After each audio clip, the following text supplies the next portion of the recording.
que tengáis la paciencia, que tengáis el interés y que tengáis las ganas de cogernos el testigo, de acompañarnos en nuestras pequeñas locuras cuando nos sentamos en relación a qué podemos hablar, de qué podemos esta vez compartir con nuestros seguidores, con vosotros y con vosotras. Y en esta ocasión, pues nos hemos dado a la comida. En esta ocasión hemos querido traer un tema que creemos que para muchos es apasionante, que es el mundo de la gastronomía, y lo hemos querido asociar a algo tan vinculado con el bienestar como es la salud, como es el placer, y con esa mezcla vamos a mantener esa conversación con nuestro invitado de esta tarde. Sabéis que siempre nos gusta presentar, como es debido, a la persona que tiene la amabilidad de acompañarnos en cada uno de los miércoles, y así lo voy a hacer con nuestro invitado de hoy, con el doctor Gabriel Argumosa Trueba. Os cuento algunas cosas sobre su larguísima trayectoria.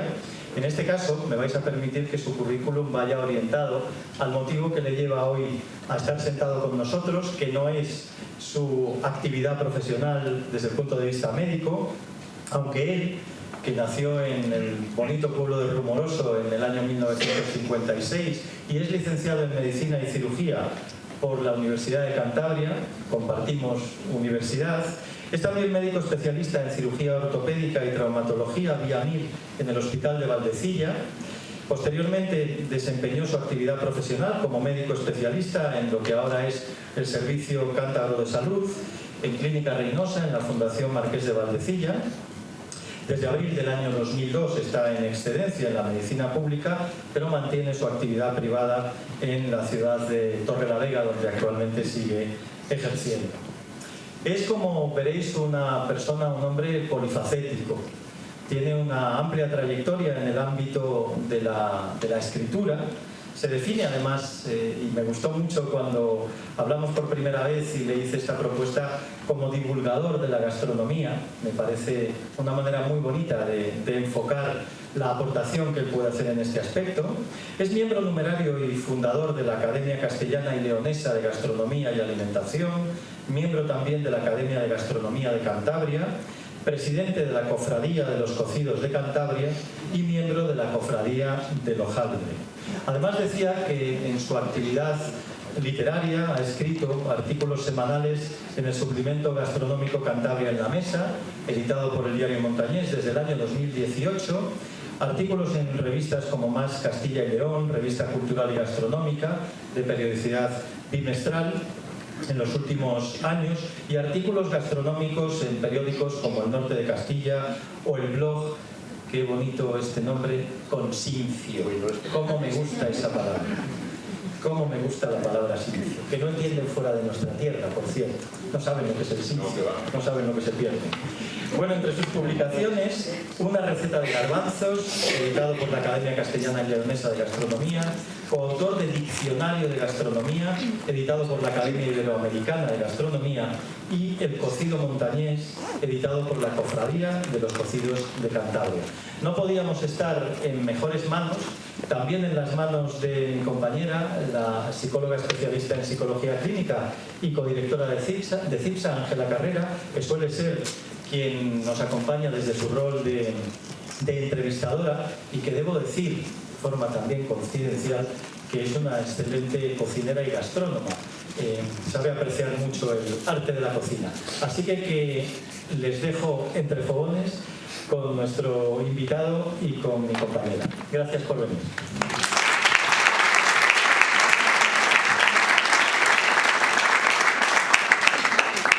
Hace 5 minutos estaba hablando con unos amigos abajo. Decíamos, si yo tuviera 3 deseos que pedir al genio de la lámpara, serían poder comer sin engordar, poder comer y beber sin enfermar y tener dinero para poder ir a restaurantes para hacerlo. O sea, que fijaros el tema. Claro, yo tengo dinero y hago lo que sea.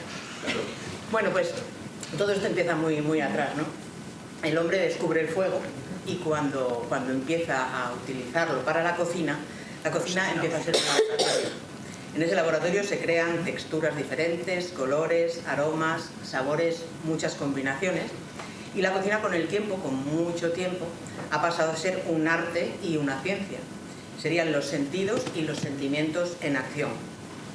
Pero bueno, hablando de gastronomía, pues ¿cómo podríamos definir gastronomía? ¿Qué es gastronomía? Uy, es muy amplio eso, ¿eh? Sí. Si nos ponemos así en plan estricto, pues el arte de dar de comer o cocinar los alimentos de tal forma que no sean digeribles, ¿no? Y que se puede de ahí, ¿vale? Pero es que en los últimos tiempos la gastronomía ha pegado un salto descomunal y ahora ya no es lo que en teoría pondremos en la RAE, ¿no? Gastronomía. Sí. Entonces, Sí. hemos, sin irnos muy allá en la Edad Media, pues los ricos comían el magro y los pobres comían las vísceras, por eso pues, las gallinajas, los callos, las salderillas, ¿no? que ahora a mucha gente le encanta y mucha gente que tiene repelús, eso dan filias y fobias, ¿no? Luego, en la posguerra española, pues teníamos el problema de la subsistencia y luego los pudientes pues comían aquella cocina con nombres franceses, ¿no os recordáis? Porque tenéis una edad que cuando éramos muy pequeños ibas pechuga de blanco y gambas oblicuas y la ensaladilla rusa, que no era rusa, y luego llamaron imperial. Pero luego yo creo que la televisión ha pegado un empujón a todo esto. Y ya teníamos a Elena Santonja, ¿no os acordáis? Los que sois jóvenes no lo habéis visto, Elena Santonja aquello con las manos en la masa. Sí. Pero yo creo que aquello no fraguó mucho, ¿no? Luego hubo ese libro de Simone Ortega con las 1080 recetas, que fue, yo si alguien no le tiene en su casa, le aconsejo que le compre, eso es para toda la vida. Sí, eso es como el primario del cura, hay que leerle de vez en cuando un poco y meditar sobre es lo básico que tienes que saber. Vale. Y luego pues ya vino este hombre del vasco, el Carlos Arguiñano, que yo creo que sí ha pegado un empujón importante.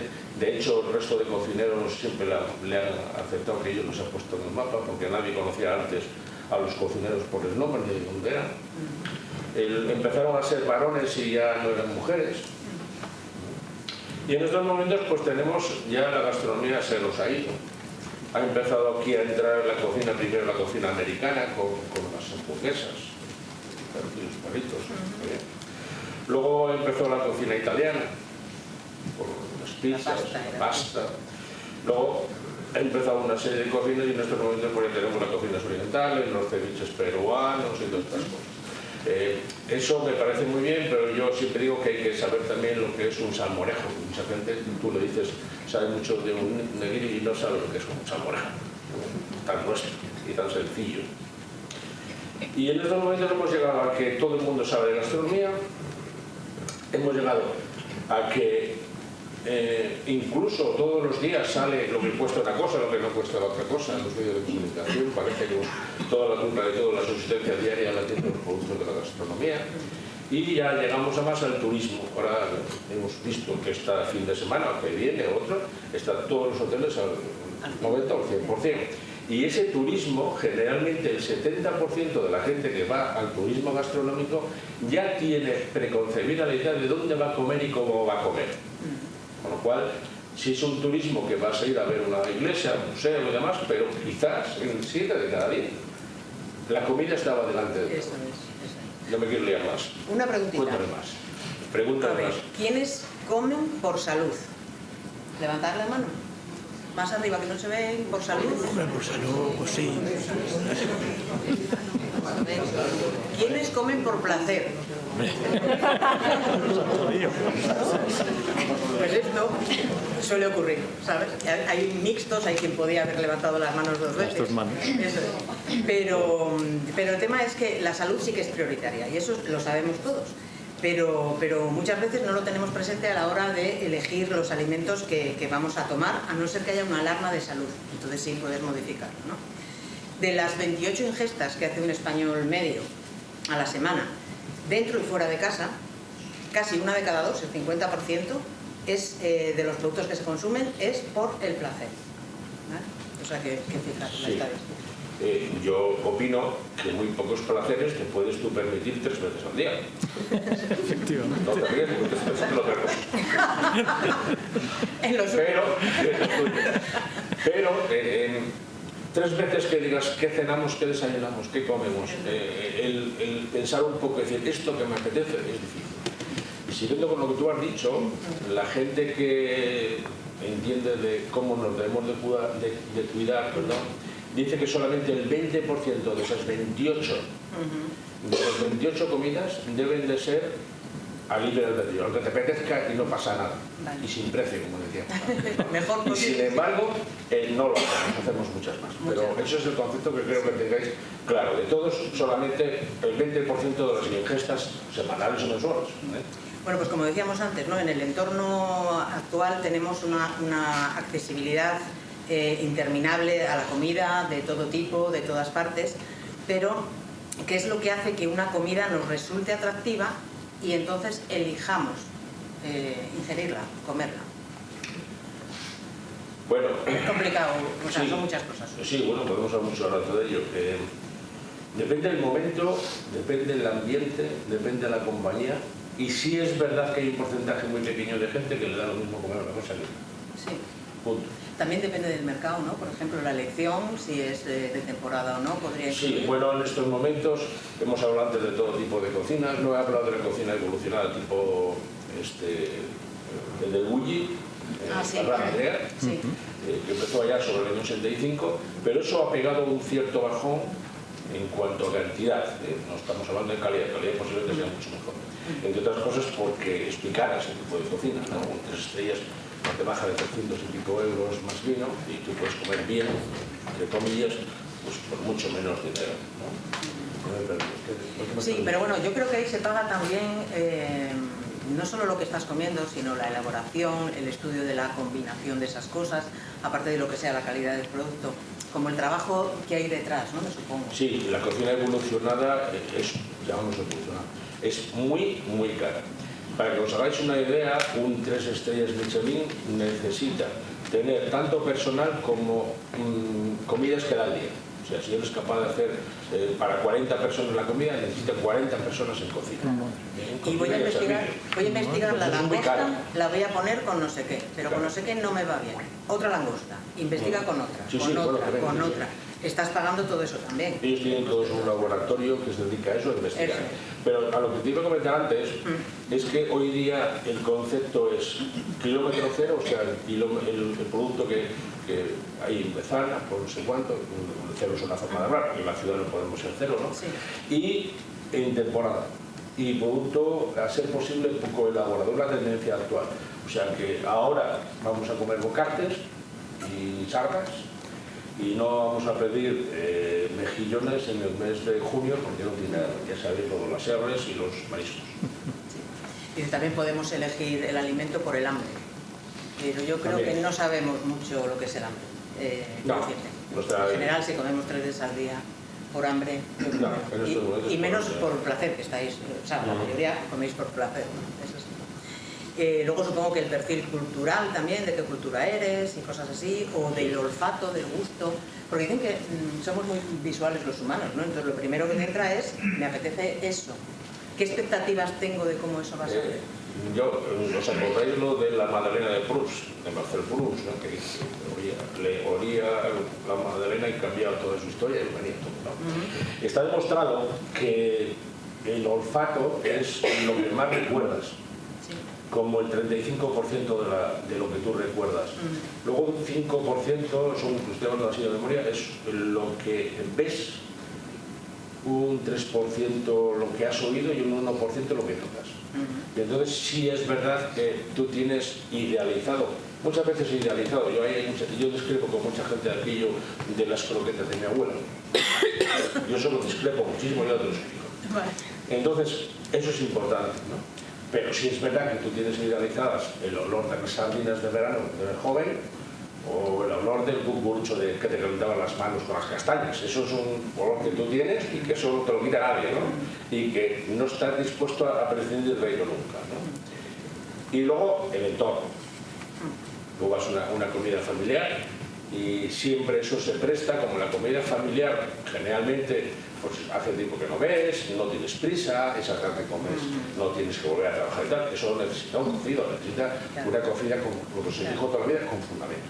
Lo que pasa es que ahora ya no hay, o sea, no es que tengamos tiempo de aprender a cocinar, es que no tenemos casi tiempo de comer.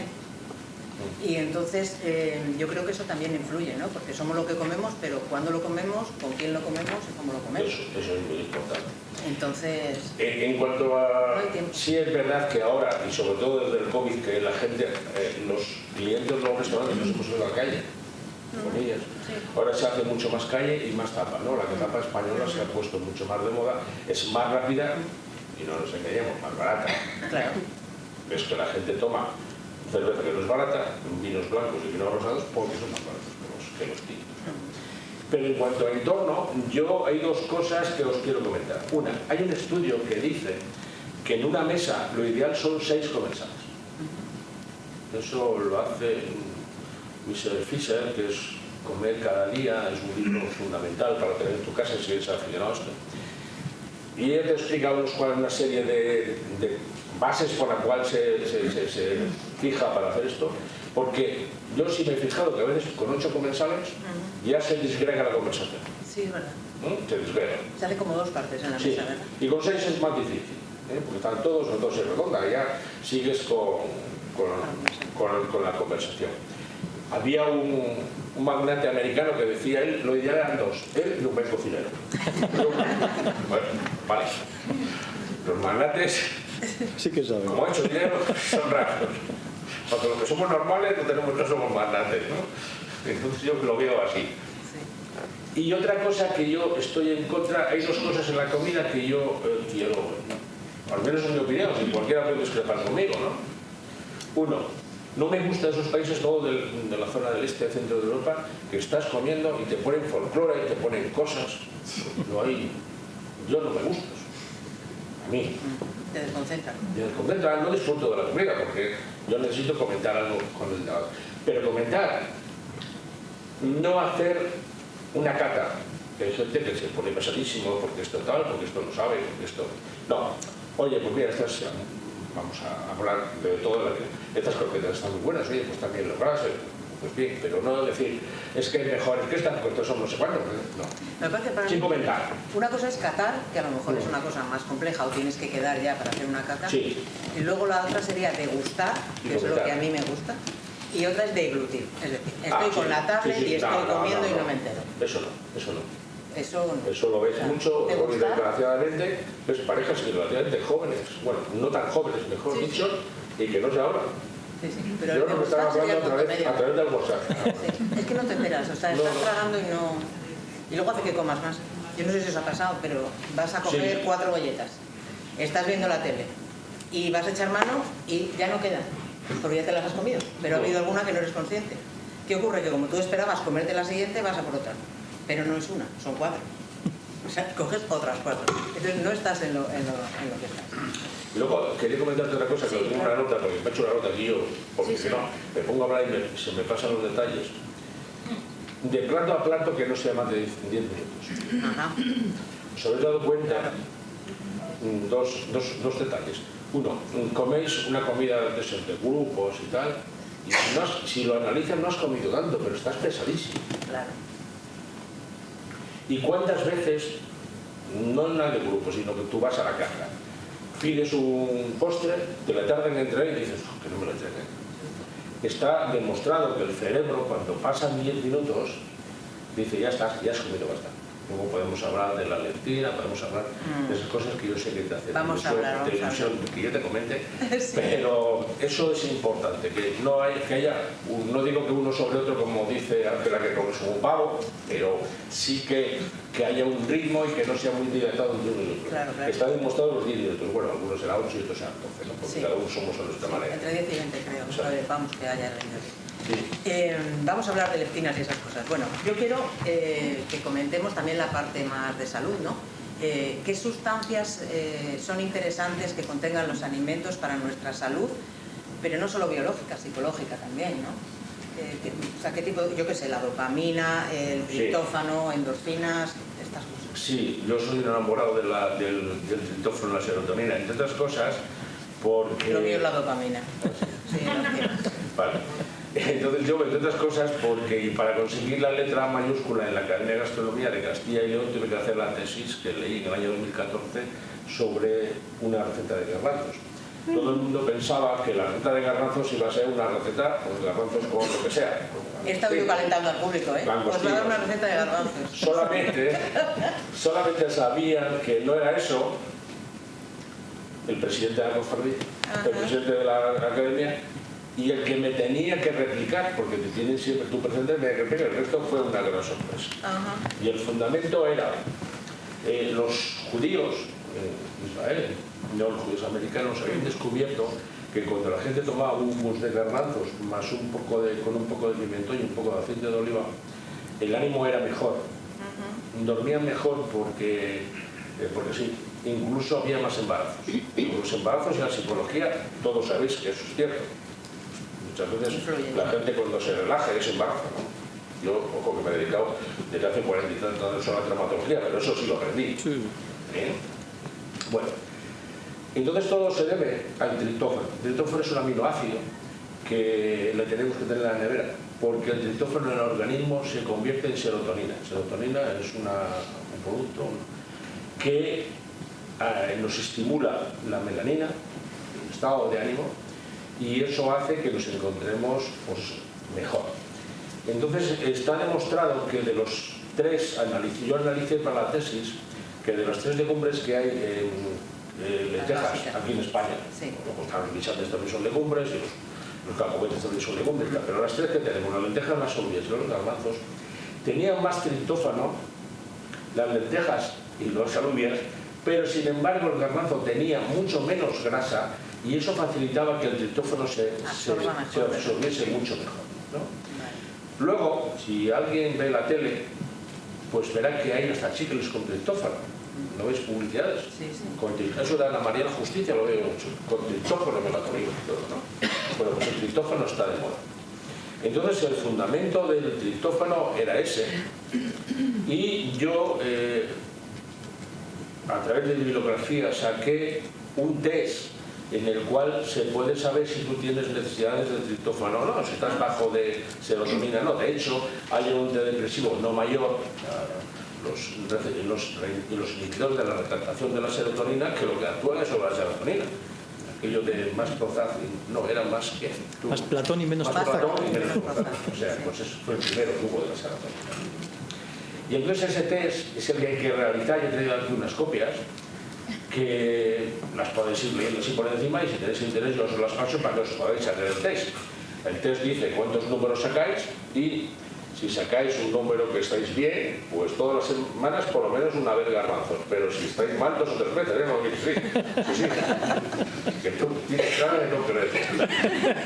Bueno, pero los garbanzos a veces no es solamente en guiso, se pueden tomar en ensalada o rebozar algo con harina de garbanzo o tomar el hummus, ¿no? Que no vaya a meter tanto cocido, ¿no? No nos vamos a meter en garbanzos porque yo soy una apasionada de los garbanzos, por eso tú dices la tesina sobre los garbanzos. Para ensalada es mucho más al sur, es el blanco lechoso, es un garbanzo más grande, es de la zona de Badajoz, por ahí, y entonces es mucho más propio de la ensalada. Pero también podéis hacer, yo he hecho alguna vez, de esto sí sé algo, pero de cocinar soy un poco marajas, a veces tortilla de garbanzos. Sí, está descrito y lo he hecho alguna vez. Que los garbanzos que han sobrado después de hacer pues, un cocido tipo lebanés, no sé cuánto, los aplastas, los quitas un poco los pellejos y lo haces una tortilla, como una tortilla de patatas, una tortilla de garbanzos. Está mejor la de patatas. Pero bueno, se puede aprovechar. No, hay que probar eso, hay que probar eso. ¿Una tortilla de patatas con garbanzos? No lo he hecho. Ferrana, aquí vamos a dar cualquier cosa. Muy bien.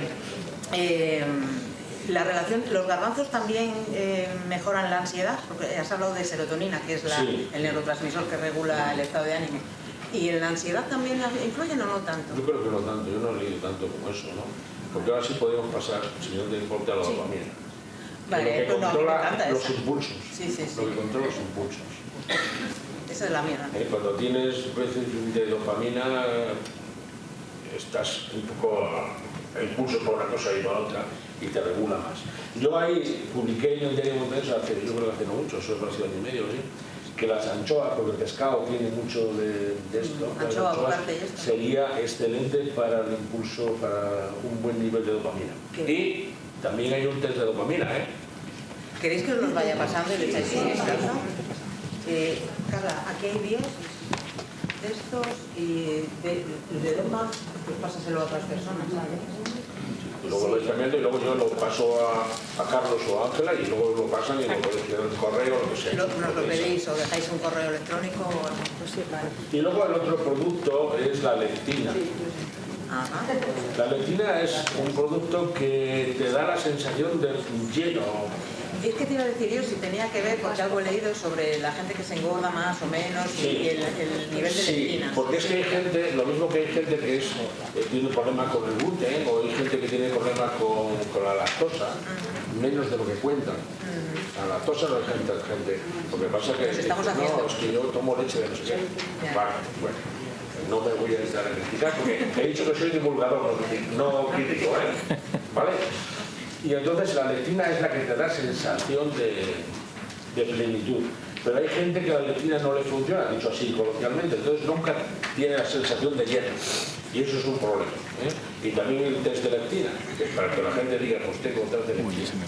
Ahí se puede un poco compensar la lectina con un producto que se llama la grelina, que es la que te hace dar la sensación de que el estómago está lleno.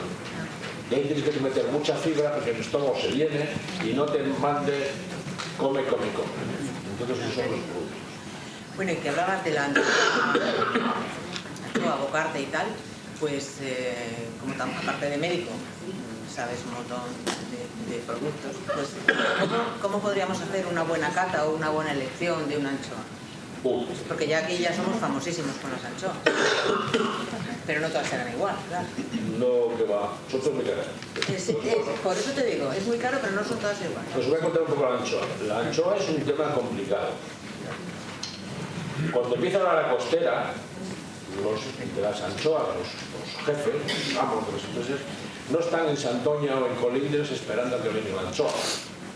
Y yo conozco, por ejemplo, a Codesa, que los conozco porque el padre José Luis es confrade de los contigo, y sé que el padre arranca por una parte y el otro por otra, y pueden aparecer en Burela, pueden aparecer en Fuenterrabía, a buscar los mejores bocates. Los bocates se llaman por granos. Grano significa cuántos entran en un kilo. Ellos nunca dicen bocates de tanto o tanto peso, sino bocates de 30 gramos o de 40. Todos estos que han entrado esta semana pasada son de 50 a 60 gramos. Esos no les valen. Porque eso luego, como cuando están en salazón y luego se manipulan, se quedan mucho más pequeños, eso no tiene venta ni tiene nada. Entonces tienen que ir a buscar los granos grandes, o sea, de 30 a menos de 22, 24 a 30 bocates por kilo y baratos. Saberlos desde allí. Luego manipularlos. Luego tienen un estocaje de dinero ahí cuando los evisceran y los meten con la sal en esos que suelen ser azules, unos bidones así. Es mucho dinero parado allí. Claro. Luego, toda la mano de obra, que hoy todas las exigencias son muy importantes, con seguros sociales y con todo. Y luego el mercado. Como norma general, tenéis que saber que si queréis comer una anchoa buena, suele estar a euro el filete. En el puerto no hay euro y pico el filete. Todos esos que se llaman serios oros o serios no sé cuánto, que cada empresa tiene uno, mínimo de 0,80, no, solamente en general es un euro el filete. Y bueno, pues, y cuando estamos de jurado de los anchoas, pues ¿cómo los hacemos? ¿Esta me gusta o no me gusta? No, hay unos criterios que tú me preguntabas. Sí. Son, primero, tienen que ser grandes, tienen que no estar partidos, tienen que ser todos uniformes, eso en cuanto a aspecto. Sí. Luego no tienen que poner espinas, evidentemente. No tienen que saber amar, no tienen que saber ni a plástico ni a cosas así. También el aspecto tiene que ser ni muy rojas ni muy marrones.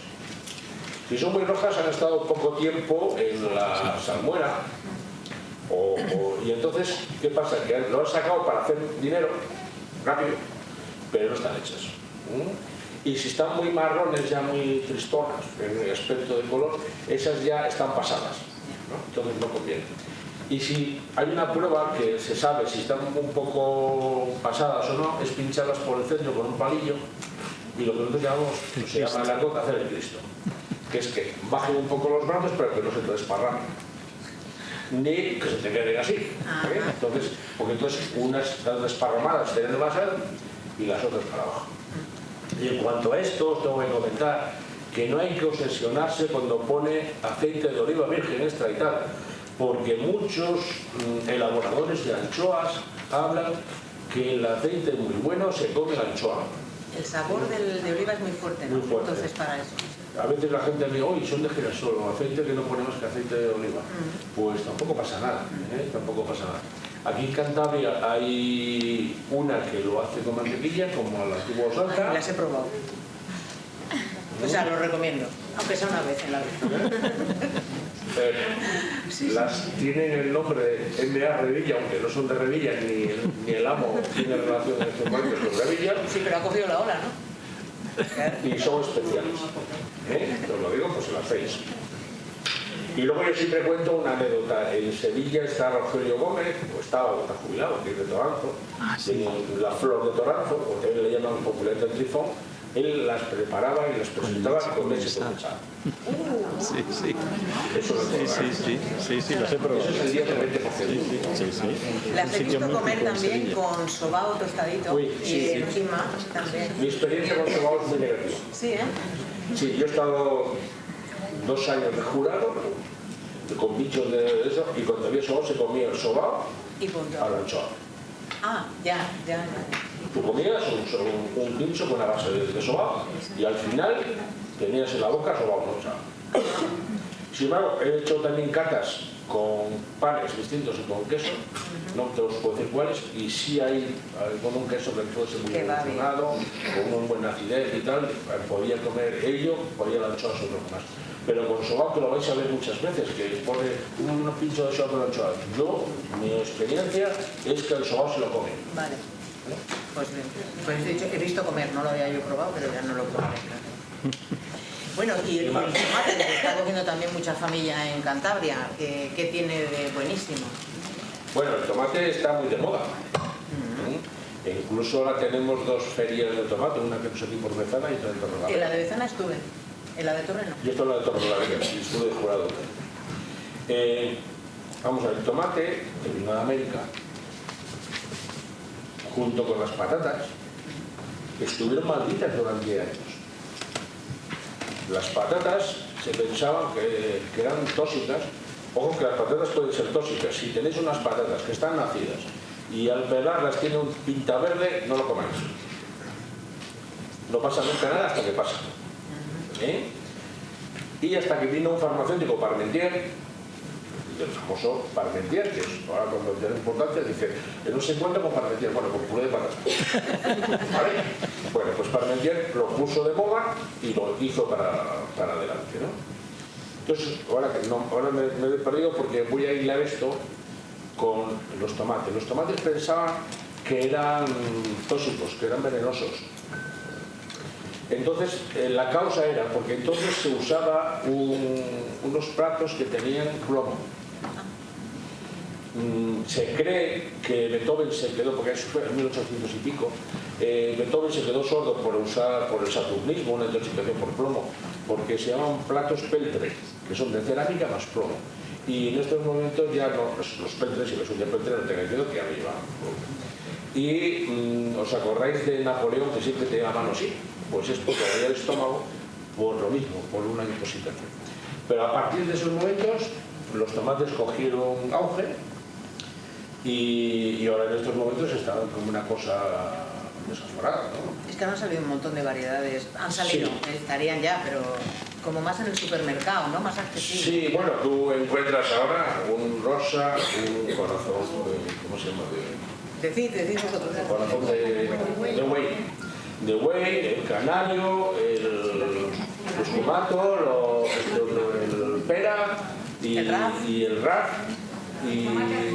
azul. tomate azul. Bueno, es una cosa tremenda. Aquí hay el único que tiene calidad controlada, yo tiene calidad controlada o IGP. Y eso es lo único que Cantabria te exige para poderle llamar así. Es el JACK, J-A-C-K. Ese es el tomate de Cantabria. Eso debe ser porque se ha adaptado muy bien aquí, porque aquí tenemos mucha humedad y los hongos no pueden con él. o que hay que trabajarlo. Hay que darle sulfato de cobre, hay que tomar todas esas precauciones. Porque luego cuando viene unas nieblas, se va. Entonces el Jack es el tomate, para mí sí que tiene mejor relación calidad-precio. Y yo cuando estuve de jurado un año en Torrelavega, éramos 6 personas, todas ya bastante adultas, y nos sacaron ahí no sé cuántos tomatitos, unos del norte no sé cuántos, unos así, otros así, una cosa tremenda. Al final miramos ¿cuál es puesto mejor al Jack? ¿Será porque nos traicionó nuestra juventud, nuestra idea? La experiencia previa influye también. Pues a mí lo más que me gustaba fueron los Jack, ¿no? Entonces eso os lo cuento. Yo os aconsejo el Jack. El resto, pues sí, no está mal. El tomate pera, por ejemplo, fuera de temporada no está... Fuera de temporada me refiero que los hay los de aquí. Para hacer alguna cosa puede ser, ¿no? El resto tiene unos precios. Ahora son los tomates, están 4 o 5 euros el mínimo.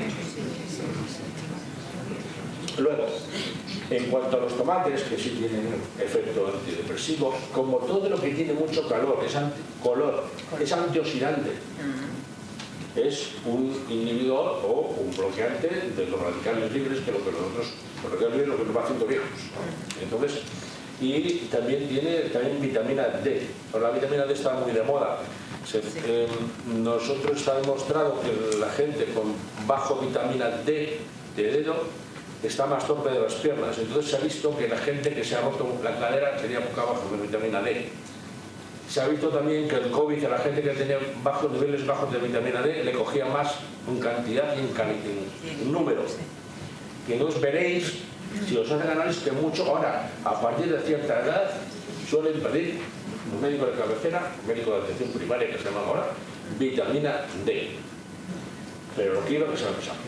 El tomate tiene que madurar en la planta. Cogerle a ser posible con sol y que huela a tomate. Si vosotros, alguno de vosotros ha plantado tomates o tenéis experiencia de plantar tomates, ya no digo cuando se podan, que vas, no sé, cuando tienes un olor a tomate ahí, el capar, tremendo, sí, el capar, los ladrones y los más. Si lo bajáis, yo digo bajar porque yo tengo el huerto abajo. Si bajáis al huerto y subís tomate, tenéis olor a tomate. Estos que compramos no huelen a tomate. Entonces, cuando el tomate madura en la planta, se toma con el sol y demás, ahí los azúcares se han integrado mucho más. Es más dulce, conserva mejor la acidez y todo. ¿Sí? A lo que yo creo que antes lo he dicho. En la gente estaba mal porque querían que era venenoso, porque la acidez del tomate junto con el plomo era un veneno. Entonces se demostró que aquellos platos con acidez no se podían tomar. Que creo que antes lo puse a hablar y no seguí con el tema. ¿El tomate frito mantiene algo de las propiedades del fresco o tiene algún otro tipo de propiedad diferente? O... Yo creo que sí, porque si no le haces nada especial, tú que le haces algo de cebolla. No, es por el chup chup, ¿sabes? El tema de cocerle o así. No le veo causa. ¿Por qué no? Sí es verdad que he dicho el chup chup. Y no os he hablado de los garbanzos, porque es que de los cocidos. De hecho, pero háblanos. Tengo aquí unos cuantos miembros de la cofradía de los cocidos. Los cocidos hay que hacerlo con no mucho agua, porque si hay mucho torbellino de agua se rompen todos los legumbres, y hay que hacerlo con muy poco fuego y durante mucho tiempo. Eso es importante. No hay que, a ser posible, para el efecto de presión, a ser posible, tiene que llevar verdura, evidentemente, porque como tenías lleva berza y el lebaniego lleva repollo en una proporción adecuada y no tiene que llevar demasiado cerdo. Hay un poco manía de que cuanto más con pango le pongo, mejor se cocido. No. Yo tengo la idea que el cocido montañés tiene que saber a cocido montañés. No puede saber a berza, no puede saber a alubia, no puede saber a mucho cerdo. Tiene que tener un equilibrio en el cual ese memoria que tú tienes de pequeño cocido montañés. Te voy a contar lo del... Cuenta. No, es igual de... No, si estamos el uno para el otro. Ya lo estáis viendo. Te voy a contar mi idea de las croquetas de mi abuela. Venga. ¿Vale? Vale. Es que cuando tú comes una cosa, hay que saber cuándo, cómo y con quién lo comes. Yo tengo la idea de que tú tienes 8 o 9 años, o Y 10. los de la leptina tienen que saber cuánto también. Bueno, pues eso, tú tienes 10 años. Vas a casa de tu abuela en verano. ¿Vale? Te levantas a la hora que te da la gana. Estás con tus primos, corres y vas y vienes, lo que quieras. Tu abuela, para pocos días que va, no te riñe. Eso está claro. Sí, sí. Vas a comer o vas a cenar y tienes un hambre desaforado. Claro, estás moviéndote. Y no tienes mucha experiencia de sabores distintos a los de tu abuela. Pues te parecen las mejores del mundo. Claro. Entonces, tú tienes que idealizar aquello. Yo estoy convencido que si ahora te ponen las croquetas de Nacho de Solana, que fue campeón de España el año anterior, este año tuvo un problema y no tuvo un problema con creo que la batidora, no tuvo problema. Vaya. Y las comparas con la de tu abuela, si eres español, no te gustan como la de tu abuela. Es más, yo Y si siempre... no sabes cuál es, a ver cuál coges, claro. Claro. Sin saberlo mejor. Bueno, en cuanto yo también tengo una idea. El mayor desprestigio de una croqueta es cuando tú vas a un sitio, me conoces y dices, tenemos croquetas, son caseras, de lo de siempre, ¿no? Como dijo aquel, son caseras y eso con el paquete. Bueno, pues eso. Y te dicen, ¿de qué las traigo? Pues traigo unas surtidas. Y no sabe cuál es cuál. No sabes cuál es, es una ¿A qué os ha pasado? ¿De qué es esta? Es un desprestigio de la croqueta. Sí, sí, sí. Y luego el moverla bien, a mí que sepa harina me pone mala. Tiene que ser muy movidita. Y en cuanto a eso, yo tengo una experiencia personal con los arengues. Los arengues, ¿sabéis lo que son? Esos tamales que venían con los arengues que son sardinas prensadas y saladas. Yo de pequeño, a mí me gustaban los arengues, cuando tenía 12, 13 años, ¿no? E incluso yo aprendí a pelarlos con la puerta y con los cuatro. Sí, con el destrazo con un puñetazo de tangencia. ¿Sí? Bueno, pues a los 3 años mojo. Compro arenques y no me gustan nunca. Pues es porque lo tenía idealizado. Claro, en aquel momento, pues igual era de lo mejor que había o de Eso lo es que yo qué sé. Cada vez que además encima me advierte. No los compres que no te gustan. Pues caes, por si acaso un día. Bueno, ¿queréis preguntarle alguna cosa? Vamos a abrir ya a público. Lo que queráis. Quería comentarle. ¿Vas tú con el micro o lo hacen en voz alta? Yo quiero saber tu opinión sobre los pimientos de isla.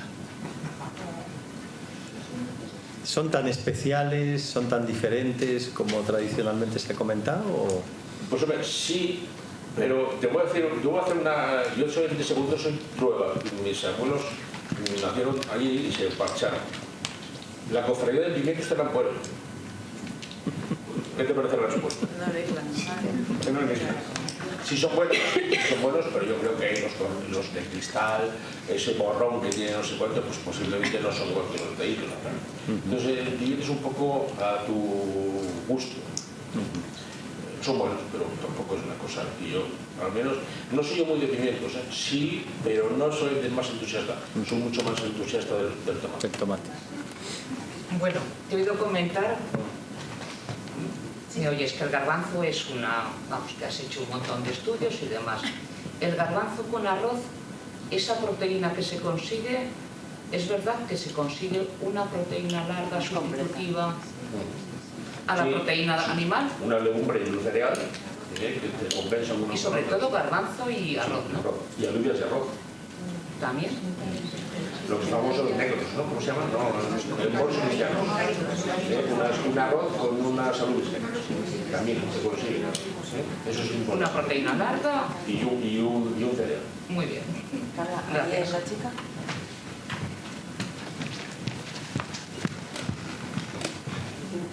Buenas tardes. Hola. Yo quería preguntar todo el tema de la cocina, de los productos ecológicos, orgánicos, ¿es tan importante en el fondo nutricionalmente o cambian sus cualidades por ser eco-orgánico o de cultivo tradicional? Hombre, sí, el cultivo ecológico tiene una ventaja importante. Mira, yo te voy a contestar también en plan de segundo apellido. Yo no compro, a ser posible, legumbres que no estén en España. ¿Vale? Si tú vas a un hipermercado, te tienes que dar una vuelta al paquete, al final saber si son de México, si son de Argentina, si son de Chile. Te digo por las legumbres, ¿no? De China. En esos países no tienen un control de pesticidas como el de aquí, y de fertilizantes. Y eso va ligado. Entonces sí es verdad que el cultivo ecológico es mucho más importante. No hemos hablado del vino, yo ahora no escribo prácticamente sobre vino, pero he estado 18 años escribiendo sobre vinos. Y, por ejemplo, te digo, aquí una hectárea de vino, con todos los controles que tenemos en España, suele dar 4.000, 5.000 kilos, y si está a mucha altura, mejores vinos, un producto menor, pues menos. Chile, Argentina, Sudáfrica, 7-8 kilos. ¿Por qué? Porque no tienen controles de vino. Pues yo creo que con eso te he contestado un poco lo que tú me cuentas. Yo no aconsejo comprar legumbres de fuera de España, que no sean de aquí. Porque además, hombre, vamos a ver, ¿cuánto te cuesta? Vamos, con 100 gramos de garbanzos tú haces una ración. Un garbanzo bueno, que tenga sello de tierra de sabor de Castilla, 4 o 5 kilos, 4 o 5 euros. Medio euro por ración. ¿Qué te vas a comprar? Uno de México, que viene muchísimo de México, y vas a ganarte 2 euros en kilo. Y luego vas a gastar el mismo tiempo y el mismo gas y el mismo todo. Pues yo no lo aconsejo, y más por el tema de los pesticidas y los fertilizantes que en esos países todavía no están quitados. Eso pasa también en Marruecos con las famosas judías, que ves judías y aquí no lo encuentras.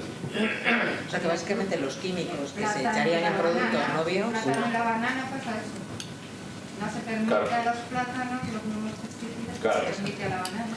O sea que con los biológicos evitaríamos pesticidas que pasarían al organismo. Claro.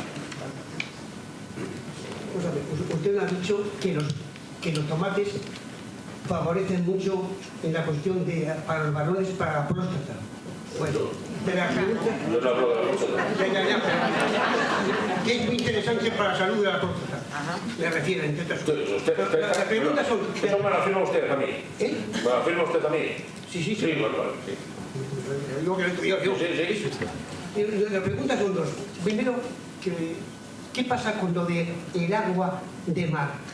Y la segunda pregunta es, ¿qué tiene que ver en la gastronomía, que se estudia aquí en una universidad privada, la inteligencia emocional, la inteligencia artificial? Las 2 preguntas. El agua de mar. El agua de mar, lo que sí le puedo comentar es que todos los tomates que están más cerca del mar tienen un punto de salitre mucho más interesante, porque absorbe mucho más el salitre que hay. Pero en cuanto al agua de mar, pues hombre, los RAF, que es RAF, es un nombre, son 3 letras que es contra un hongo, y están cultivados en la zona de Almería y demás. Ahí sí pueden hacer lo del mar, y sí tienen mejor sabor, en una palabra. De todas formas, para usted recuerde siempre que lo de la Universidad del Atlántico he estado ahí muchas veces, conozco a su rector, a Rubén y tal, pero no tengo ni idea de lo que dicen ahí. De lo de la inteligencia artificial, ahí esa lección me falta mucho. Más, recuerde, el tomate es posible que sea feo. Feo, sí, el tomate cuanto más feo mejor. Y madurado en la planta y cogido con calor. ¿Qué más?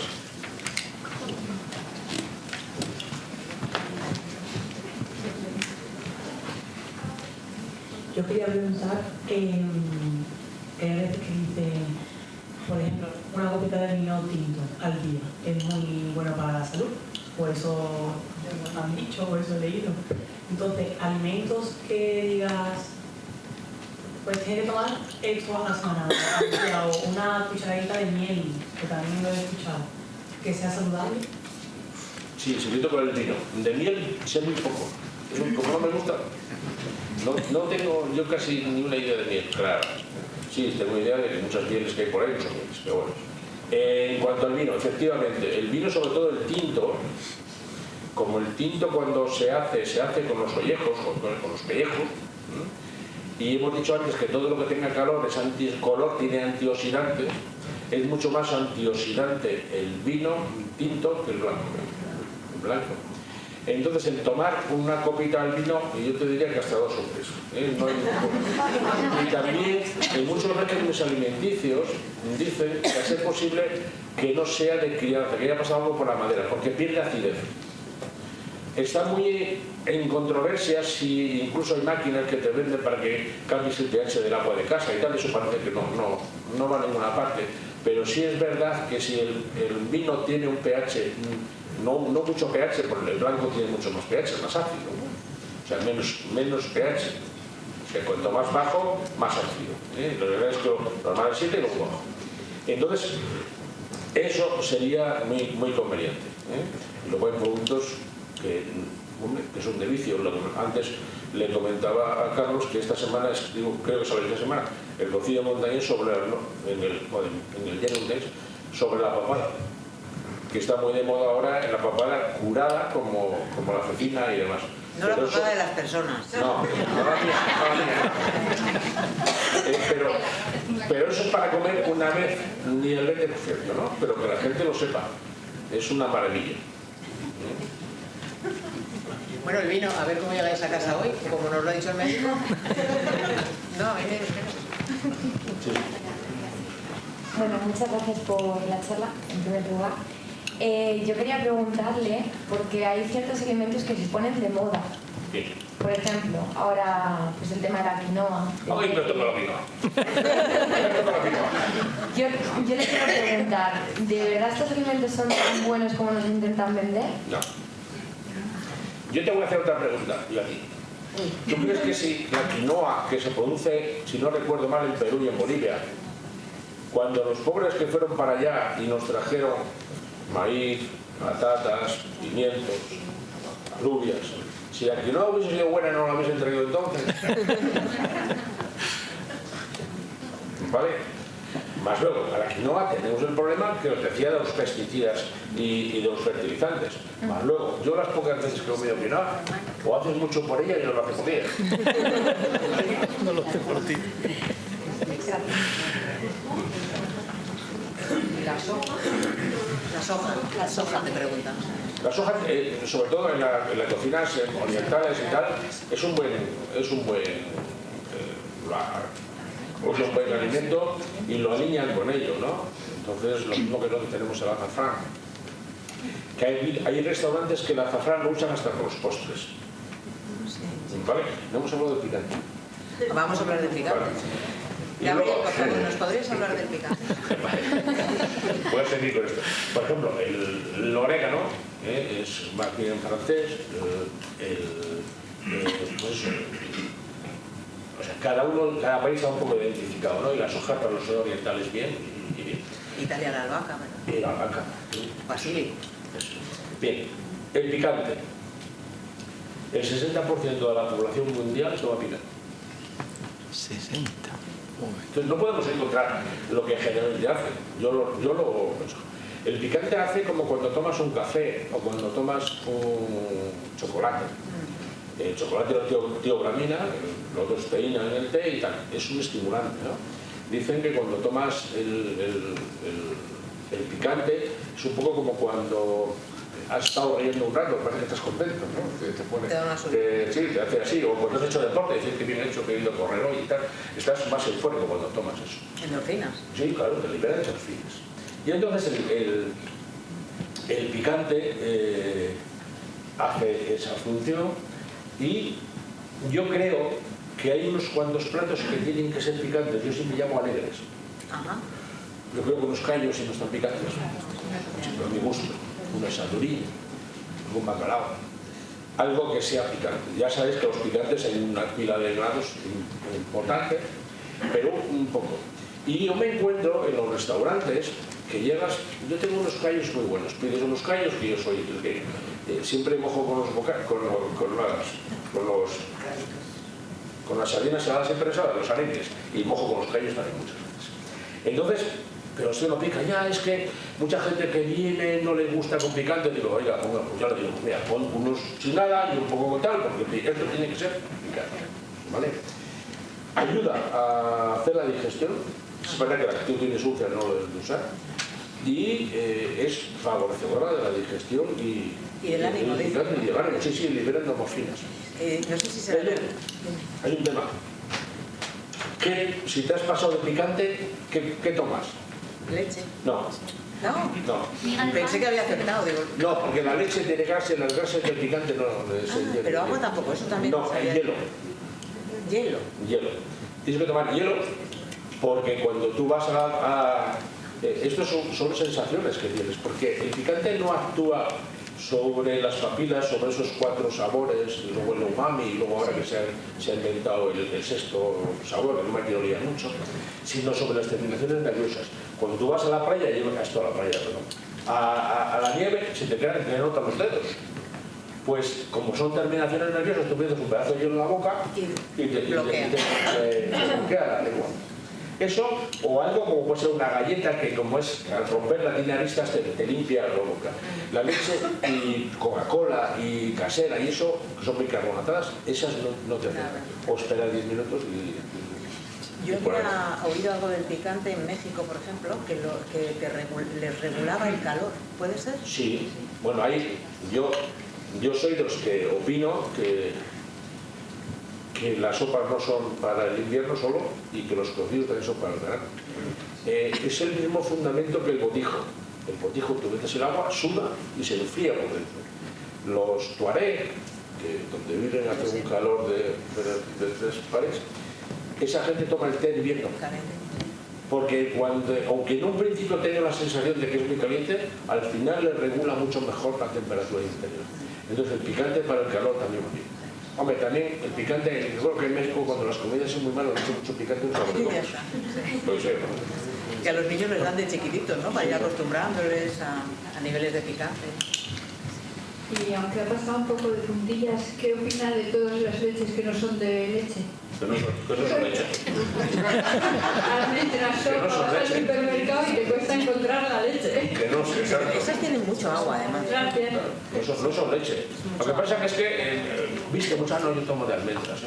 Bueno, y muchísima gente que dice que tiene intolerancia a la lactosa no tiene tanta intolerancia a la lactosa. Y la leche no engorda tanto como dicen.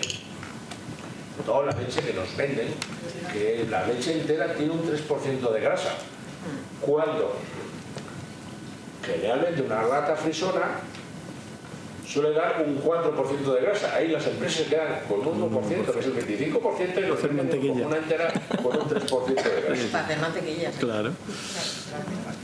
No, porque estamos en público. No le tienes de la lengua.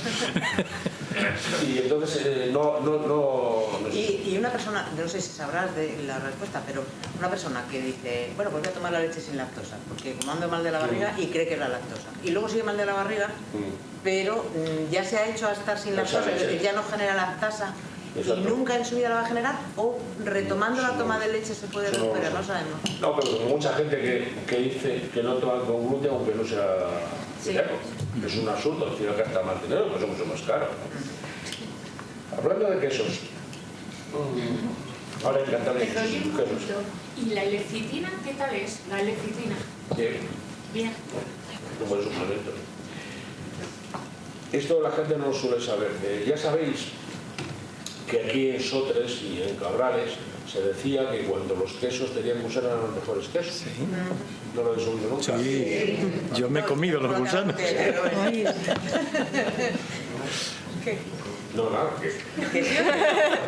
yo creo que se especulaba, bueno, realmente entonces las cuevas no estaban controladas.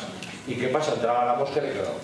Pero la gente decía que la mosca, que no era tonta, cagaba los mejores. ¿Vale? Entonces yo no sé si es verdad o no es verdad. Yo un día, casualmente en León, en la antena de Piedra de la Academia de Castilla y León, una compañera mía, que es una mujer que está en el jurado en todos los sitios de quesos de Europa, en Europa, le dije que si hacíamos una cata ciega. Me dijo que sí, pero todavía la estoy esperando. Pero os quiero contar que hay un queso en Cerdeña que es de gusanos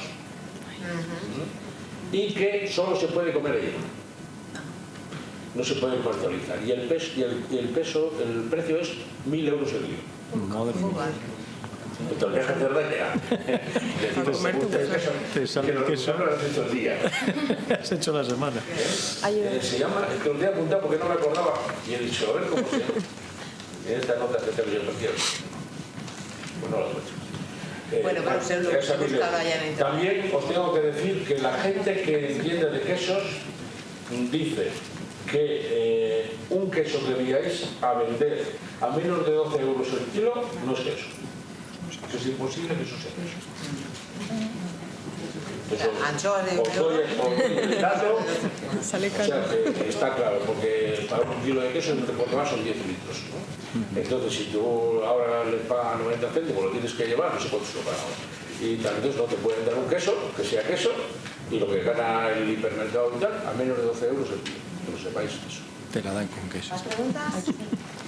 Bueno, primero un comentario que a mí me llama mucho la atención y después mi pregunta en cuanto a lo que estás comentando del queso. Es cierto que en los supermercados cuando vas a comprar queso en polvo, queso rallado, muchas veces ni siquiera es queso, sino que es compuesto. Es que no ponen, tienen miedo y no ponen la palabra queso. Claro, tú sí. De forma refleja ves aquello y esto es queso, pero tú le das la vuelta y no pone queso. Para zumbi. Y mi pregunta era también relacionada con el tema de la leche, que a mí me llama la atención la cantidad de intolerancias que hay en este momento, que parece que todos somos intolerantes a algún producto o al menos muchas personas, y a mí me gustaría saber qué factores pueden estar influyendo en ello. No sé si lo saben. Pues no lo sé, porque ahora todo el mundo es alérgico a algo y tal, ¿no? Hay mucho, yo no sé por qué es eso. Pero son mucho menos de lo que te dicen. Sí. Muchísimo menos que lo que te dicen, que tienen intolerancia a la lactosa. Solo de los asiáticos sí es verdad que tienen. Ahora no me sé la cifra. Yo tengo un artículo publicado que sabía la cifra de todo, porque no me acuerdo. Como es en 5 años, a ¿cuántas semanas? O 52 semanas, ¿no? Sí.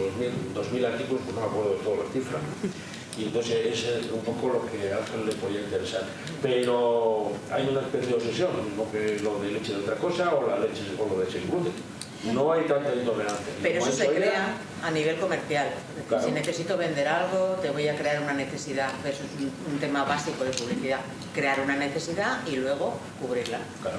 Entonces nos ponen muy preocupados, esto puede pasar, si te pasa esto te ocurre no sé qué, y entonces ya te están vendiendo cositas bastante caras. ¿Vale? No pasa nada. Seguro que nos puedes contar algo del jamón, no de York. Que no es de York. ¿Del jamón?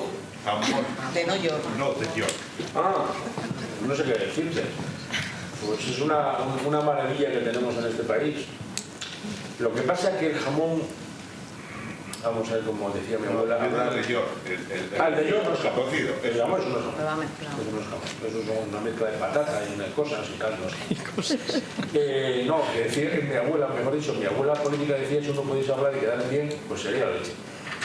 En cuanto a los jamones, el jamón ibérico, dice que no hay tantas bellotas como para tantos jamones que se han vendido en España todavía. Entonces ya piensas tú un poco lo que quieres. Y luego, cuando se cayó el ladrillo, que ya no se regalaban cestas con jamones, pues empezaron a aparecer jamones a unos precios mucho más asequibles. Pero bueno, eso se puede contar. Hay algo de lo que no hemos hablado y que está muy vinculado al tema de la gastronomía y el placer, que son los postres. Sí. Y en esta tierra tenemos postres, vamos, yo me he criado a golpe de sobao en los desayunos y tenemos postres fantásticos como los hojaldres, ¿no? Sí. ¿Tenemos un poco demonizado el tema de los postres vinculado a considerarlo productos menos sanos o que atentan más contra nuestra salud? O que a lo mejor es verdad lo que dicen. Sí, por eso digo, esa es un poco la pregunta. Están un poco demonizados. Estamos un poco ahí, estamos a caballo con el picante. Luis Vega, que es un pastelero de los Terrofería también, que tiene una confitería pastelería en Torrelavega, aquí en Hernán Cortés, dice que él no come postres porque los postres, esos son tercer plato, no son postres.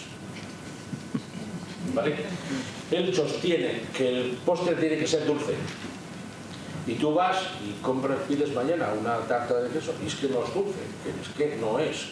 Porque si no, es que la gente no lo quiere dulce. Pues oiga, pues en vez de así, coma usted un tercio, pero coma algo que sea de verdad. ¿Vale? O sea, eso es importante. El postre está demonizado por el engordar. Y además el postre, no sé quién lo dijo, el postre tiene que ser excelente porque la gente cuando llega al postre ya ha comido de todo. Claro. Y eso siempre fue una gratificación a los niños, de castigado sin postre. O sea, castigado no para que no comas, que comer tienes que comer, pero lo que te gusta, eso no te lo vas a comer, ¿no? Entonces, estamos con el tema del picante. Es que no sea la gente y no ves un postre con un nivel de azúcar adecuado a lo que ustedes y no, pues no le pidas o piden mucho menos, pero comes algo que tienes que comer, ¿no? Pero es un tema con moderación, me supongo yo que sí. Es cualquier cosa. O sea, que sea postre, no último plato. Correcto. Ah, pensé que había una pregunta. Bueno, pues más o menos lo tenemos. Sí. Yo digo que el acto de cocinar es un ritual. Es un ritual de encuentro. Pero también es arte, es tradición, es generosidad, compartir. Es amor, es cultura, es placer y es salud. Y con eso nos vemos dentro de un mes que nos presentará Carlos. Muchísimas gracias a los dos.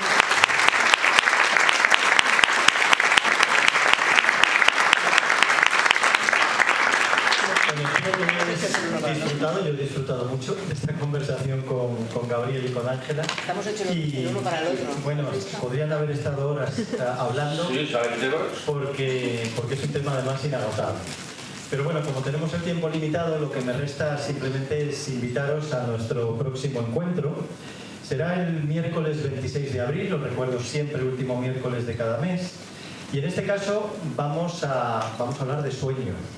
Nunca hemos hablado de sueño. Bueno, pues vamos a hablar del sueño como una necesidad vital. Y para ello nos va a acompañar la doctora Hanna López Delgado. Ella es neurofisióloga del Hospital Universitario Marqués de Valdecilla y también del Hospital de Montpía, y nos va a aclarar todas las dudas que tengamos en relación con el sueño.